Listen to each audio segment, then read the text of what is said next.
Assalamu alaikum viewers. The topic of today's lecture is thermodynamic processes, and I'm going to discuss all of the thermodynamic processes including the isocoric, isobaric, isothermal and adiabatic process.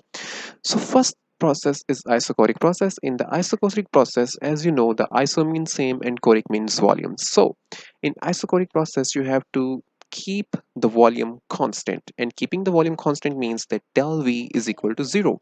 And how can you keep the volume constant? By keeping the volume constant, it means that this piston is not allowed to move. When this piston is not allowed to move, then the volume remains constant. And the other case is the isobaric process, in which the pressure remains constant, and in that case del P is equal to 0. Pressure constant means that the pressure is not allowed to change. And how it is not allowed to change? The piston is free to move. So whenever there will be some increase in pressure, it will be compensated by the piston moving upward. It will decrease the pressure. And the third thing is isothermal process, is that in which temperature remains constant, means temperature is not allowed to change. So whenever there is an increase in temperature, the heat will instantly be exchanged with the surrounding. Okay, so whenever the temperature remains constant, it means that the heat that is generated within a system, it will be exchanged with the surrounding. So that is an isothermal process in which heat is exchanged with the surrounding. And the last one is adiabatic process, in which heat is not allowed to enter the system and heat is not allowed to escape the system. So in that case we can say that del Q is equal to 0. So there is no entering heat and there is no leaving heat. And when we talk about the pressure volume curves, as you can see that isobaric process, the volume changes but pressure remains constant. So when the pressure remains constant, so you can see that at every point of the volume the pressure has the same value. So we can say that the pressure remains constant in the isobaric process. And whereas in case of the isocoric process, as you can see that isocoric process means the same volume. So for the same value of volume the pressure changes. And now we have the adiabatic process and isothermal process.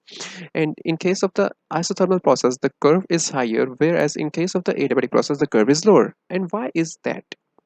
This is because in case of the adiabatic process the work has to be done at the expense of the internal energy, because there is no heat entering the system, whereas in case of the isothermal process the work has to be done on the expense of the heat that you're providing.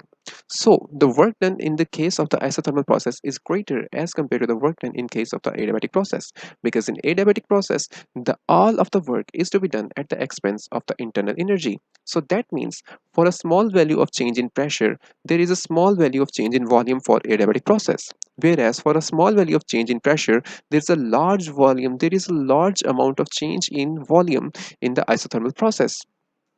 And secondly, that you can see here that when we take the area under the curve of the isothermal process and area under the curve of the adiabatic process, the area under the curve of the adiabatic process is lesser than the area under the curve of the isothermal process.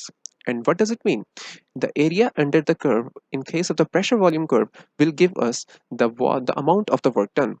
Since the adiabatic process has lesser area under the curve, so I can say that area under the curve of the adiabatic process is lesser, and that means that the work done in the adiabatic process is lesser as compared to the isothermal process. And you know the reason why, because isothermal process the work has to be done on the expense of the heat that you're providing, whereas in adiabatic process the work has to be done in case on the expense of the internal energy.